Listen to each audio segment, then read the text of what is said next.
اس شہر کا رہنے والا ایک شخص بڑا نیک تھا اور بڑا سخی بھی تھا. اس کے پاس ایک خوبصورت باغ تھا. اس شخص کا ایک فارمولہ یہ تھا کہ باغ کے جتنے بھی پھل خود بخود زمین پر گرتے تھے یہ فقیروں کو کہتا یہ سارے تمہارے اٹھا لو. اور جب باغ کے پھل توڑے جاتے تھے تو درختوں کے نیچے کپڑے بچھا دیے جاتے تھے.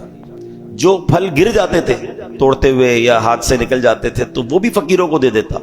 جو خالص اس کا اپنا حصہ بنتا آخر میں سلیکٹ کر کے جو اپنا مال نکلتا اس کا بھی 10واں حصہ فقیروں کو دیتا تھا. یعنی ایسا سخی تھا کہ اللہ کی راہ میں خرچ کرنے کا اس کا بڑا شوق تھا. اللہ نے اس کے باغ میں بڑے پھل لگائے تھے, بڑے جناب ترقی, بہت خوبصورت باغ. اب اس بندے کا ہو گیا انتقال. ٹھیک ہے, جب انتقال ہوا تو اس کے 3 بیٹے تھے.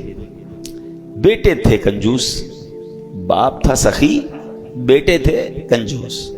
تو اب انہوں نے سوچا ہمارے والد اکیلے اتنی سخاوت کر لیا کرتے تھے, فقیروں کو اتنا مال دینے کے بعد بھی ان کا مال بچ جاتا تھا, مگر اب تو ہم 3 ہیں نا, 3 فیملیز ہیں, ہمارے بچے ہیں, ہماری بیویاں ہیں, ہمیں تو اور مال کی ضرورت ہے نا.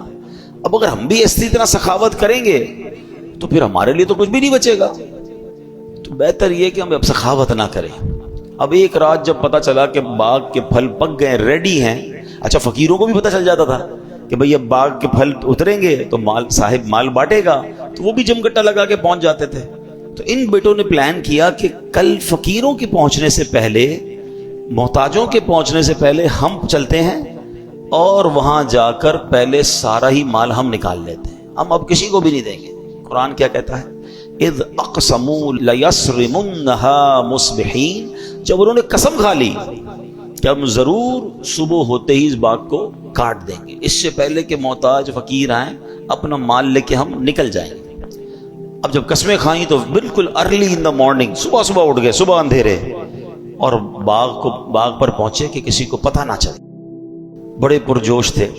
اب قرآن کہتا ہے پلاننگ تو کر رہے تھے مگر انہوں نے انشاء اللہ نہیں کہا تھا, ولا یستثنون. پلان تو تھا مگر کیا انشاء اللہ نہیں کہہ رہے تھے, اپنی پلاننگ کر رہے تھے. کنجوسی تو اللہ کو پسند نہیں ہے, سخاوت اسے پسند ہے نا. کنجوسوں کو تو ذلت ملتی ہے.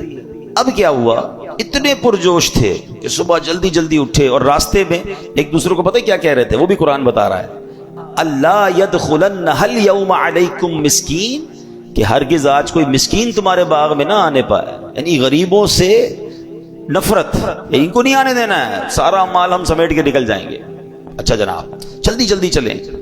اب جب جیسے ہی وہ وہاں پہنچے تو حیران ہو گئے کہ پورا کا پورا باغ جل چکا ہے, پورا باغ تباہ ہو چکا تھا. راتوں رات اس میں کوئی آگ لگی. ان کا پلان تھا صبح سارے پھل اتارنے, اور جب صبح پہنچے جو باغ لدا ہوا تھا پھلوں سے سارا جل گیا.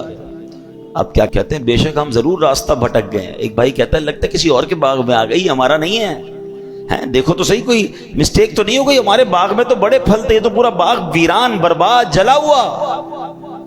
جب غور کیا تو پتا چلا نہیں, کسی اور کے باغ میں نہیں آئے, یہ تو ہمارا ہی ہے. ٹھیک ہے.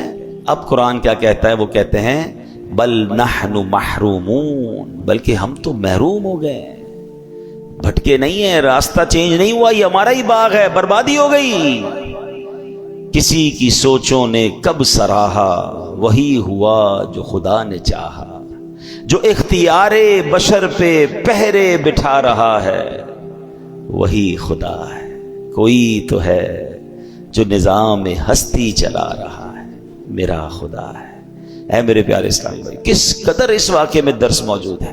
سب سے پہلے تو اللہ پاک کی قدرت کے متعلق سبق سیکھیے نا, کہ کتنا ایسا ہوتا ہے جب ہم چاہتے ہیں یار یہ ہو جائے گا, وہ ہو جائے گا, میں یہ کر لوں گا, میں وہ کر لوں گا, میں یہ میری پلاننگ. ہوتا وہ نہیں ہے, ہوتا وہی ہے جو رب چاہتا ہے. اللہ قرآن میں فرماتا ہے اور تم کچھ نہیں چاہ سکتے مگر یہ کہ اللہ چاہے جو سارے جہانوں کا رب ہے. یہ بات ماننی پڑے گی.